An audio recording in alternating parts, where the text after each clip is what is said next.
Large sample டெஸ்ட்டை பயன்படுத்தி ஒரு ப்ராப்ளம் சால்வ் பண்ணுவோம். அனைவருக்கும் வணக்கம். Welcome to optimistic academy mathematics.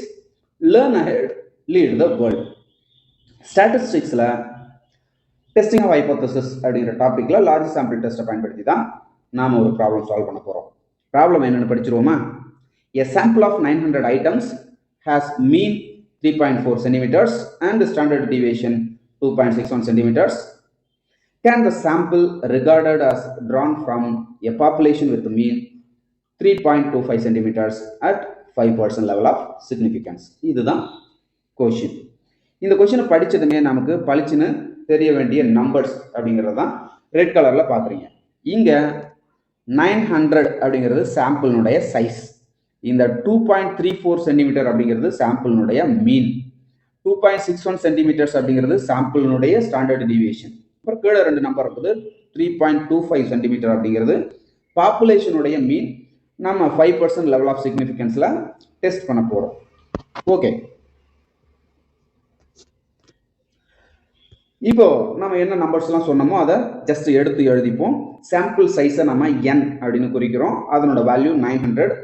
இந்த சாம்பிள் சைஸ் அப்படிங்கிறது 30 விட அதிகம் அப்படின்னா நாம லார்ஜ் சாம்பிள்ஸ் டெஸ்ட்டை பயன்படுத்தணும். அடுத்த நம்பர் என்ன இருக்கு பாருங்க. சாம்பிளினுடைய மீன் 3.4, அதை எக்ஸ் பார் அப்படின்னு குறிக்கிறோம். அடுத்த சாம்பிளினுடைய ஸ்டாண்டர்ட் டீவியேஷன் 2.61, அதை ஸ்மால் எஸ் அப்படின்னு குறிக்கிறோம். அடுத்ததா பாப்புலேஷனுடைய மீன் 3.25 அப்படிங்கிறதா கொஸ்டின். இப்போ லெவல் ஆஃப் சிக்னிஃபிகன்ஸ் அப்படிங்கிறது 5%, அதை நம்ம ஆல்ஃபா அப்படின்னு குறிக்கிறோம். அதே மாதிரி பாப்புலேஷனுடைய மீனா மியூ அப்படின்னு குறிக்கிறோம். சரி, இப்போ நல் ஹைபோதசிஸ் அடுத்ததாக எழுத போகிறோம். அந்த நல் ஹைபோதசிஸ் எப்படி எழுதணும் அப்படின்னு பார்த்தோம்னா, இங்கே கொஷின் போட்டிருக்கோம் இல்லையா, அந்த கொஷினுக்கு ஆமாம் அப்படின்னு சொல்கிற மாதிரியான பதில் தான் நல் ஹைபோதசிஸ். அதாவது mu which is equal to 3.25. இதுக்கு அல்டர்னேட்டிவ் ஹைபோதசிஸ் என்ன எழுதலாம் அப்படின்னு பார்த்தீங்கன்னா, mu which is not equal to 3.25 அப்படின்னு எழுதுகிறோம். இந்த அல்டர்னேட்டிவ் ஹைபோதசிஸில் நாட் ஈக்குவல் அப்படிங்கிற சிம்பிள் பயன்படுத்தினோம்னா நம்ம டூ சைடட் டெஸ்ட்டை அப்ளை பண்ணணும். இந்த நல் ஹைபோதசிஸை H0 அப்படின்னும் அல்டர்னேட்டிவ் ஹைபோதசிஸை H1 அப்படின்னு குறிக்கிறோம். சரி, நம்ம அடுத்ததான் செய்ய வேண்டியது டெஸ்ட் ஸ்டாட்டிஸ்டிக்ஸை கால்குலேட் பண்ணணும். அதுக்கான ஃபார்முலா தான் நீங்கள் டிஸ்பிளேவில் பார்க்குறீங்க. Capital Z which is equal to x bar minus mu divided by s divided by square root of n. இந்த டெஸ்ட் ஸ்டாட்டிஸ்டிக்ஸ் Z-னுடைய வேல்யூ ஸ்டாண்டர்ட் நார்மல் டிஸ்ட்ரிபியூஷனை ஃபாலோ பண்ணும் அப்படிங்கிறத குறிச்சிருக்கோம். இந்த ஃபார்முலாவில் எல்லா வேல்யூமே நமக்கு தெரியும். தெரிஞ்ச வேல்யூஸை ஜஸ்ட் சப்ஸ்டியூட் பண்ணியிருக்கோம். அடுத்ததான் நம்ம என்ன செய்ய போகிறோம் அப்படின்னா, இந்த நியூமரேட்டர் வேல்யூஸ் இருக்கு இல்லையா, அதை கழிச்சு எழுதிப்போம். அதே மாதிரி இங்கே டினாமினேட்டரில் ஸ்கொயர் ரூட்டுக்குள்ளே 900 இருக்குது, அதை ஸ்கொயர் ரூட் எடுத்து ஆன்சர் எழுதிக்கலாம். அப்போது Z is equal to 0.15 divided by 2.61 divided by 30 அப்படின்னு கிடைச்சிருக்கு. அகைன் அடுத்ததான் நம்ம என்ன பண்ணுறோம் அப்படின்றத பாருங்கள். இந்த 30 கொண்டு வந்து மேலே நியூமரேட்டரில் மல்டிபிள் பண்ணிக்கிறோம். இவ்வளோதான். இதை கால்குலேட்டர் வச்சுக்கிட்டு நீங்கள் ஆப்ரேட் பண்ணிங்கன்னா நமக்கு Z-னோட வேல்யூ என்ன அப்படின்றது தெரிஞ்சிருது. 1.72.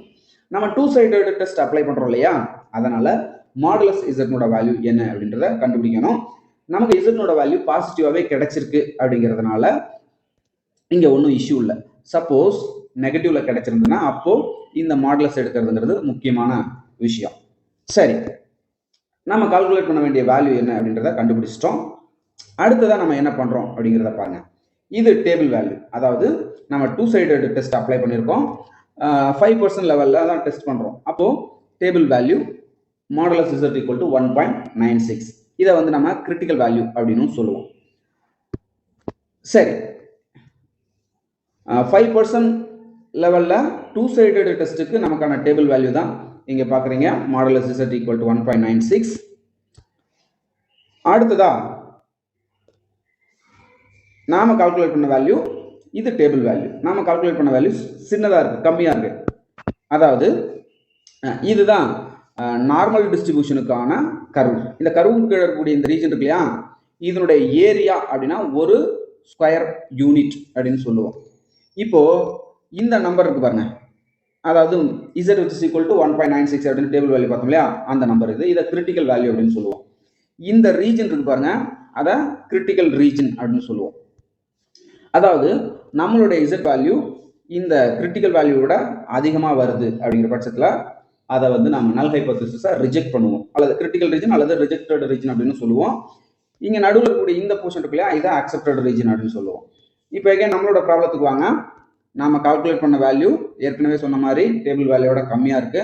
அதனால நம்ம என்ன பண்ணணும், நல் ஹைபோதசிஸை அக்செப்ட் பண்ணணும், H0 அக்செப்ட் பண்றோம். அதை அப்படியே ஸ்டேட்மெண்டா எழுதுறோம். The sample regarded as drawn from a population with mean 3.25 centimetre. இது ஒன்றும் இல்லை, கொஸ்டின்ல கொடுத்துருக்கக்கூடிய ஸ்டேட்மெண்ட் தான் அப்படியே எழுதியிருக்கோம். அவ்வளோதான், இந்த ப்ராப்ளத்தை நம்ம சால்வ் பண்ணிட்டோம். இந்த ப்ராப்ளம் உங்களுடைய ப்ராக்டிஸ்க்காக. இதில் முக்கியமான டிஃபரன்ஸ் அப்படின்னு பார்த்தீங்கன்னா லெவல் ஆஃப் சிக்னிஃபிகன்ஸ் 2 கொடுத்துருக்காங்க. அப்போ 5% லெவல் ஆஃப் சிக்னிஃபிகன்ஸ்லையும் நம்ம டெஸ்ட் பண்ணணும், 1% லெவல் ஆஃப் சிக்னிஃபிகன்ஸ்லையும் டெஸ்ட் பண்ணணும். இந்த ப்ராப்ளம் சால்வ் பண்ணி பாருங்க. இந்த வீடியோ உங்களுக்கு யூஸ்ஃபுல்லாக இருக்கணும்னு நம்புகிறோம். வீடியோ பிடிச்சிருந்ததுன்னா லைக் பண்ணுங்க, கமெண்ட் பண்ணுங்க. நீங்கள் பண்ணக்கூடிய லைக்கும் கமெண்ட்டும் இந்த வீடியோ நிறைய பேரை ரீச் பண்ண ஹெல்ப் பண்ணும். நீங்களும் உங்களோட ஃப்ரெண்ட்ஸுக்கு ஷேர் பண்ணுங்க. மறக்காம நம்மளோட சேனலை சப்ஸ்கிரைப் பண்ணி ஆதரவு கொடுங்க.